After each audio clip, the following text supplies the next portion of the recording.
Shalom, this is Shira Sherbow coming to you live from Israel. And do you like riddles? Because tonight I have a riddle for you. I can't help but think of Batman right now, but the riddle is, what has exactly 304,805 letters?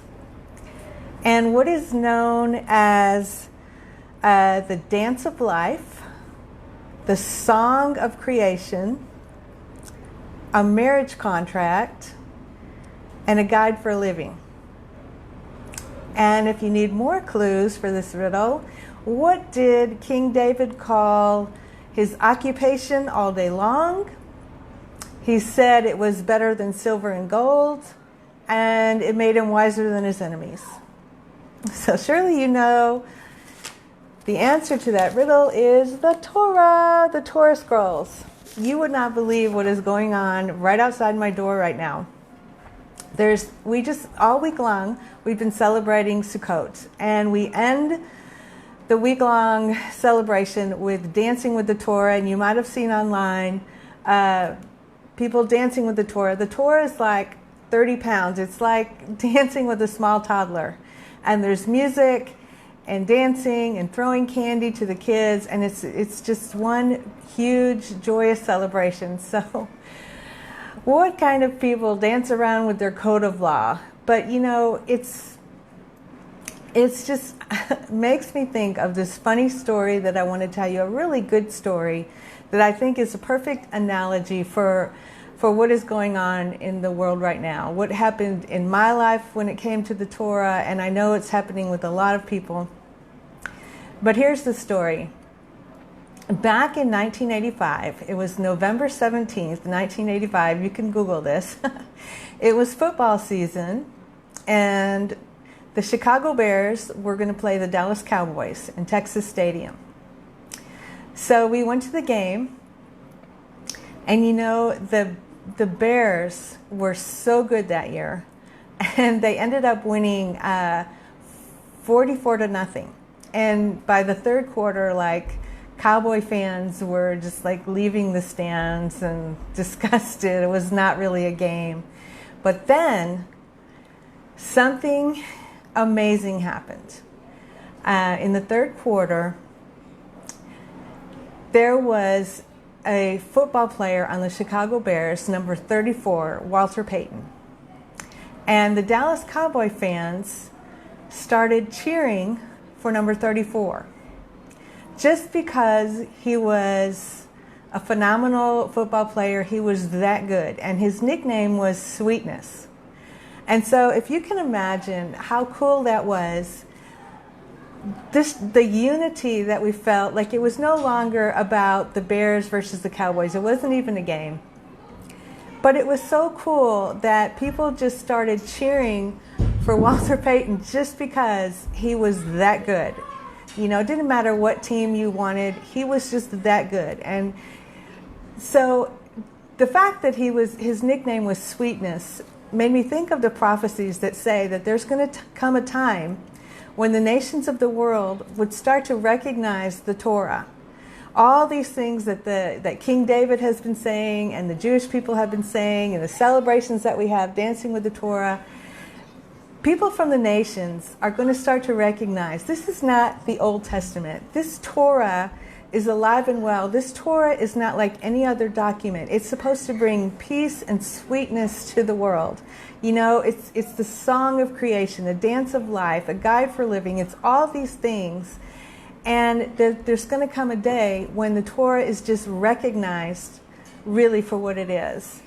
And if people knew what a miracle it was, that when the Torah is transmitted, it's so meticulous. You cannot, that's why I said, has exactly 304,805 letters, because it's disqualified if it has one added letter, one letter taken away. Everything has to be exact. Every dot, every comma, every space. If the letter is extra large, it has to be.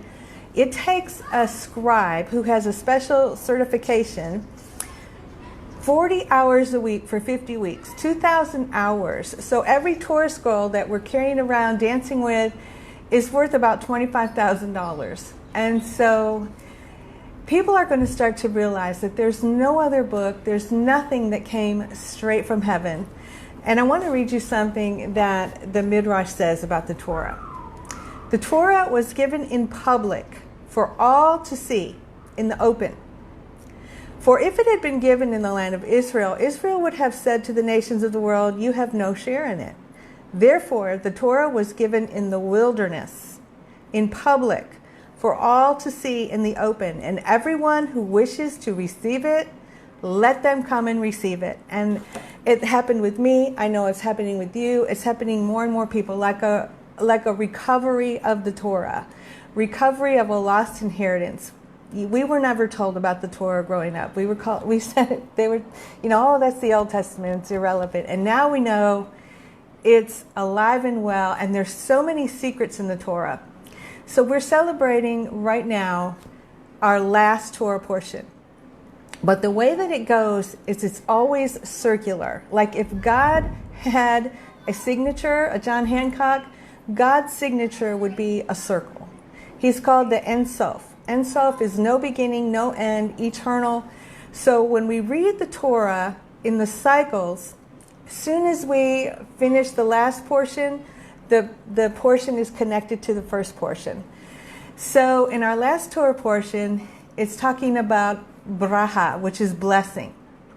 And it is a blessing because Moses is 120 years old and he's blessing all the tribes. So just think what that would be like to be 120 years old and have all your faculties, able to bless. And Moses could have, gone out angry or bitter, because if you remember, Moses wanted to go into the promised land and he didn't get to go. Joshua led the people into the promised land. So Moses passed that test. And it shows us that, we're always tested, sometimes to the day we die. Moses was tested, but he came out of it giving his blessing.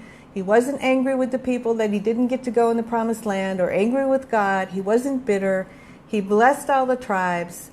He is an inspiration to us, the way he lived his life and up until the very last day. So the last Torah portion is about bracha, or blessing.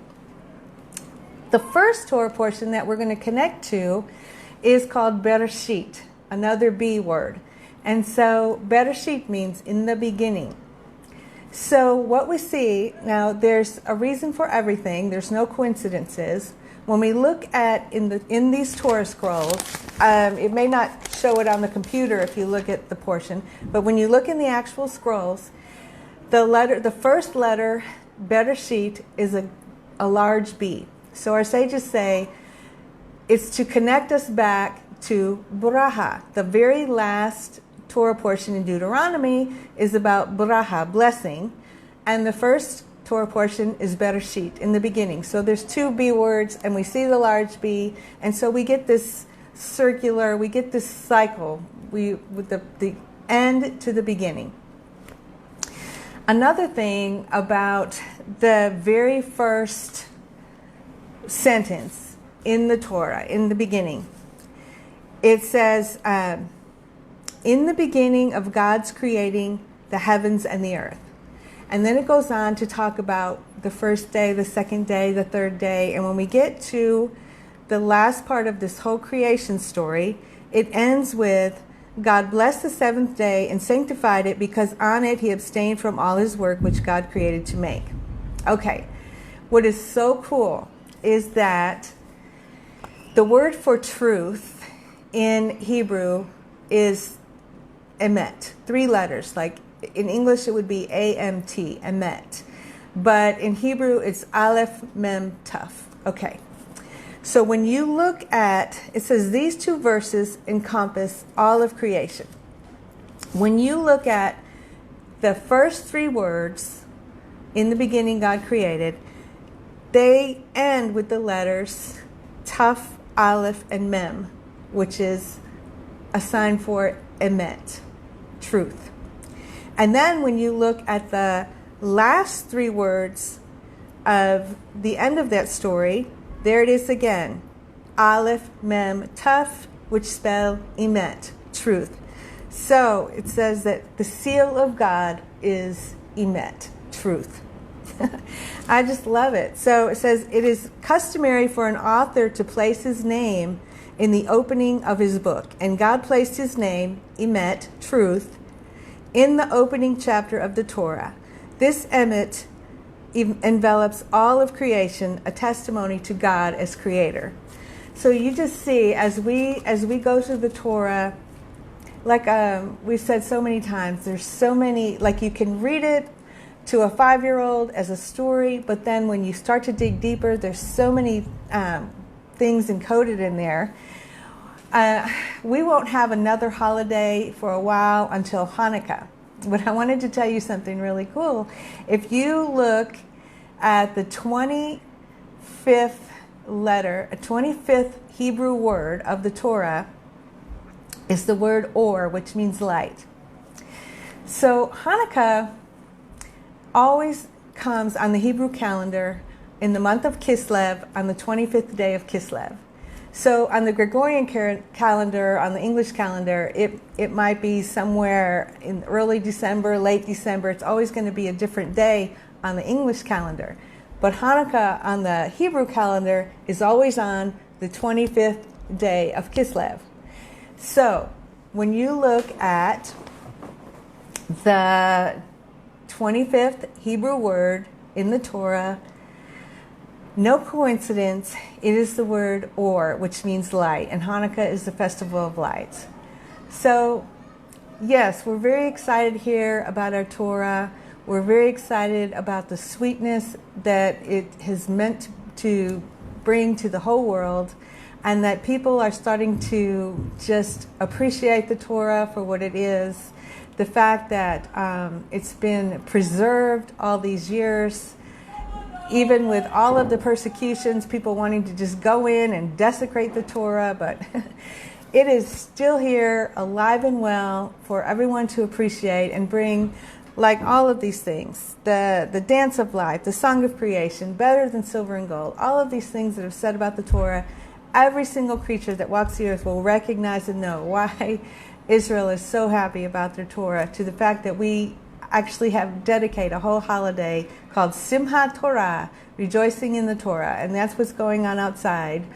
So anyway, that's what's happening here in the land. We're rejoicing in the Torah, lots of fun, lots of music and dancing. Just wanted you to be a part of that, and to just know that we are about to start another cycle of the Torah reading. We're going to start in Bereshit, in Genesis, and I'll share with you some of the little secrets in the Torah as we go. All right, that's all for now. Hope to see y'all in the Zoom room. Shalom from Israel.